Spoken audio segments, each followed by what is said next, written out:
ሰላም ቤተሰብ እንዴት ናችሁ? እኔ በጣም ደህና ነኝ። እንግዲህ ዛሬ ሄርሜላ አብርሽን ይዞ ለመተኛት ያልታሰበ ያልተሞከረ ያልታቀደ ያልተሞከረ ምንም አይነት ነገር የለም። ተመልካች እንግዲህ በዚህ ምክንያት ሰዓቱ በሌሊቱ 8 ሰዓት ጠርታ አብረን ማደር አለብን፣ ካላደርን እፈራለሁ፣ ቅድም ያንኳኳ ነገር ነበር ምናምን የሚል አይነት ብዙ እውነት የማይመስሉ ተራ ወሬዎችን እያወራች ነበር ተመልካቾች። ነገር ግን አብርሃም እንግዲህ የእውነቱን ይሁን አይሁን አላቅም፣ እንግዲህ ከካሜራ ለካሜራ ይሁን አይሁን አላቅም፣ አብሮ አላድርም እያለ ነው የነበረ።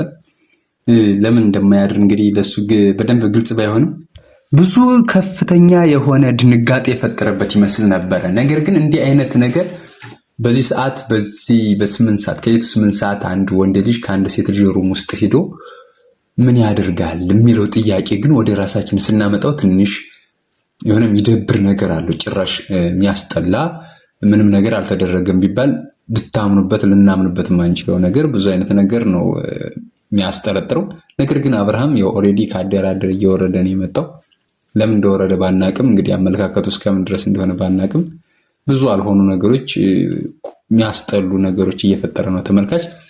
ግን ሄርሜላ በዚህ ልክ አጋጣሚዎችን ተጠቅማ ለማድረግ የምትሞክረው ነገር እኔ በጣም ነው በቃ የእውነት ሄርሜላ ጥሩ አይነት መንገድ አይደለም እየሄድሽ ያለሽ። በጣም ታናድጃለሽ፣ ታባሽቂያለሽ። እንደዚህ አይደረግም። አንድም ባለትዳር ወንድ ወስዶ በዚህ ልክ ሌላ የሆነ መጥፎ ነገር ውስጥ ለመክተት ምን ለማርገዝ እንዳሰብሽ ግልጽ ነው፣ ያስታውቃል። ምንም አይደለም። እመኑም አትመኑም ተመልካች፣ ሄርሜላ ይህንን ነገር የምታደርገው ለማርገዝ ነው፣ ሌላ ለምንም አይደለም። እኔ እርግጠኛ ነኝ በቃ እና በቃ ከአብርሃም ለመውለድ ልጅ ሌላ ምንም የሚያብራሪያ የሚፈልግ ነገር ያለ አይመስለኝም። ነገር ግን ነገ ደግሞ እመኑም አትመኑም ከዛሬ ወር 2 ወር በኋላ ታዘውኝ አርግዣለሁ የሚል ነገር ይመጣል።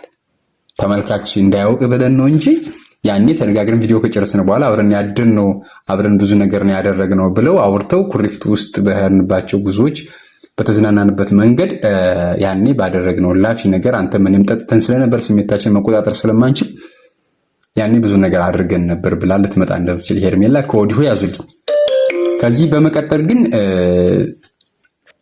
መምሰል የማይችሉ ነገሮች፣ በጣም የመጨረሻ አስደንጋጭ የሚባል ነገሮች ጭራሽ የፍቅር ጥያቄ እንኳን መጠያየቅ በማይችሉበት ደረጃ ሳይጠያየቁ ዝም ብሎ በደመ ነፍስ ኦልሬዲ ፍቅር ጀምረዋል።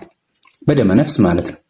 ይህ ደግሞ ከአንድ ባለትዳር የማይጠበቅ ነገር ነው መቀበል። ጭራሽ እንዲህ አይነት ነገሮችን በቃ እውነት ለመናገር ትቷታል እኮ ለቋታል። እሷ የፈለገው እንድትሆንበት አሁን እሷ ድፍረት አጣና ላይ እንዳልሆነ ለመሆን ጊዜ በቃ ድፍረት ስላጣች እንጂ አብርሃም እኮ ለቋታል። ምንም አትመኑም እናንተ። ምናልባት ሜቢ ያለቅቃት ሊመስላችሁ ይችላል፣ ግን እሱ ለቋታል። የሆነ ኮንትሮል እያደረጋት አይደለም። አሁን መቼም መግደርደሩ ተገልብጦ ነው እንጂ በጣም በሚያስጠላ ሁኔታ ልቅ የሆነ እንደፈለገው እንድትሆንበት በቃ ስቴዲየሙን ለሱ ሰጧታል። በቃ አለ አይደለ? እና ምንድነው ተመልካች እዚህ ጋር በጣም የሚደብር ነገር ብዙ ነገር ነው ያለው። እንግዲህ እናንተም እስኪ የራሳችሁን ሐሳብ ግምታችሁን አስቀምጡ። አብርሃም በቃ ኦልሬዲ ያቀነዋል በደንብ ምን አመለካከቱ ምን ድረስ እንደሆነ ሂደቱ ምን ድረስ እንደሆነ በደንብ ከበቂ በላይ ገብቶናል፣ አይተናል። አሁን አብርሃም ላይ ማውራት ምናምን አብርሃም በቃ የሆነ ነገርም ነክቶታል እስኪባል የሆነ ያልሆነ ነገርም ነክቶታል እስከምንል ድረስ አብርሃም በቃ በዚህ ልክ ነው የሄደው። ለምን እንደዚህ እንደሚያደርግ አያውቅም። እንግዲህ እግዚአብሔር ፈጣሪ አምላክ ለሩታ መጽናናቱን ይስጣት። ሌላ ምንም ማለት አይቻልም። በተረፈ እንግዲህ የነበረኝ